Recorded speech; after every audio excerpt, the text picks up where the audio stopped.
एक बार एक राजा शिकार खेलने गया। उसका तीर लगने से जंगल वासियों में से किसी का बच्चा मर गया। बच्चे की माँ विधवा थी और वह बच्चा उसका एकमात्र सहारा था।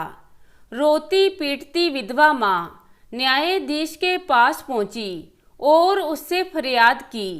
जब न्यायाधीश को पता चला कि वह बालक राजा के तीर से मरा है तो उनकी समझ में नहीं आया कि वह इंसाफ कैसे करे।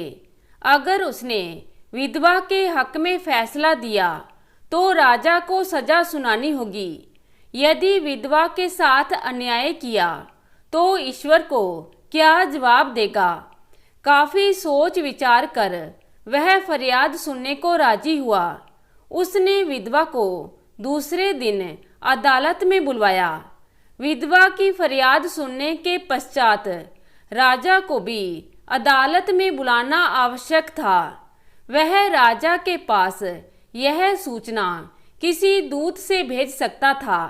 उसने अपने एक सहायक को राजा के पास भेजा कि वह अदालत में हाजिर हो। सहायक किसी प्रकार हिम्मत करके न्यायाधीश का संदेश राजा को सुनाने पहुंचा। वह हाथ जोड़कर राजा के समक्ष उपस्थित हुआ तथा न्यायाधीश का संदेश सुनाया। राजा ने कहा कि वह दूसरे दिन अदालत में अवश्य हाजिर होगा।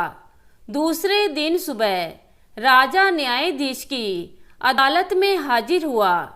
वह जाते समय कुछ सोचकर अपने वस्त्रों के नीचे तलवार छिपाकर ले गया। न्यायाधीश की अदालत भीड़ से खचाखच भरी हुई थी। इस फैसले को सुनने के लिए दूर दूर से लोग आए थे। राजा अदालत में आया तो प्रत्येक व्यक्ति उसके सम्मान में खड़ा हो गया, लेकिन न्यायाधीश अपने स्थान पर बैठा रहा। वह खड़ा नहीं हुआ। उसने विधवा को आवाज लगाई तो वह अंदर आई। न्यायाधीश ने उससे फरियाद करने को कहा। विधवा ने सबके सामने अपने बेटे की मरने की कहानी कह सुनाई। अब न्यायाधीश ने राजा से कहा, महाराज, इस विधवा का बेटा आपके तीर से मर गया है। आप पर उसको मारने का आरोप है। इस विधवा की यह हानि किसी भी स्थिति में पूरी नहीं हो सकती। मैं आदेश देता हूँ कि किसी भी हालत में इसका नुकसान पूरा करे। राजा ने उस विधवा से क्षमा मांगी और कहा, मैं तुम्हारे इस नुकसान को पूरा नहीं कर सकता, किंतु इसकी भरपाई के लिए मैं पूरी उम्र तुम्हारा सारा खर्च उठाने तथा तुम्हारी सेवा करने का वचन देता हूँ, जिससे तुम्हारी जिंदगी सुख चैन से कट सके। विधवा राजी हो गई। न्यायाधीश अपने स्थान से उठ खड़ा हुआ तथा अपनी जगह राजा के लिए खाली कर दी। राजा बोला, न्यायाधीश जी, अगर आपने फैसला करने में मेरा सम्मान नहीं किया होता तो मैं तलवार से आपकी गर्दन काट देता। यह कहकर उसने अपने वस्त्रों में छिपी तलवार बाहर निकालकर सबको दिखाई।